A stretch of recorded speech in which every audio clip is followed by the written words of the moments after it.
Ultimate facts YouTube channel पर आपका बहुत बहुत स्वागत है। और आज हम बात करने जा रहे हैं नॉर्थ कोरिया की।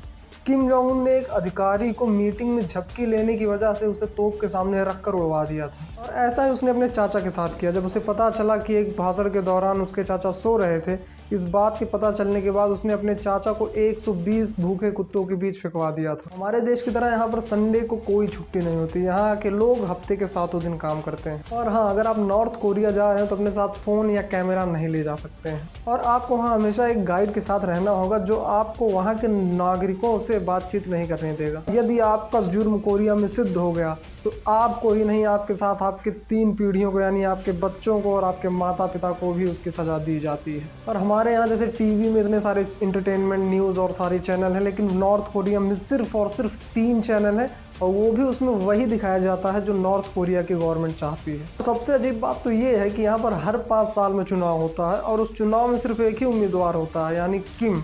ऐसा नहीं है कि और उतर नहीं सकते हैं उस चुनाव में लड़ने के लिए, लेकिन कोई हिम्मत ही नहीं करता है उसके विपक्ष में खड़ा होने के लिए। तो एक अकेला ही उम्मीदवार होता है, वो है किम। यहाँ के आम नागरिक कार नहीं खरीद सकते हैं। जिनको किम ने स्पेशल परमिशन दी है, सिर्फ वही यहाँ कार खरीद सकते हैं। और कमाल की बात तो ये है कि यहाँ की हिस्ट्री में सिर्फ और सिर्फ किम जोंग उन, इनके पिता और इनके दादा के बारे में ही पढ़ाया जाता है।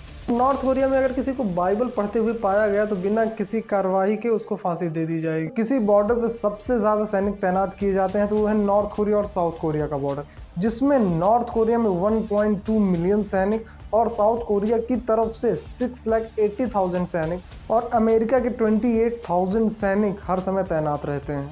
नॉर्थ कोरिया में इस टाइम 605 लोग जो कि सरकार द्वारा चुने गए हैं, सिर्फ वही इंटरनेट फैसिलिटी का यूज़ कर सकते हैं। इस देश में आप मनचाहा बाल नहीं कटवा सकते हैं। यहाँ पर पुरुषों के लिए 10, महिलाओं के लिए 28 हेयर कट निर्धारित हैं।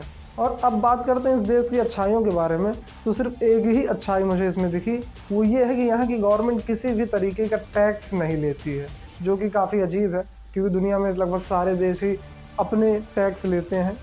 सोचिए कितने ज़्यादा रिस्ट्रिक्शंस हैं इस कंट्री में।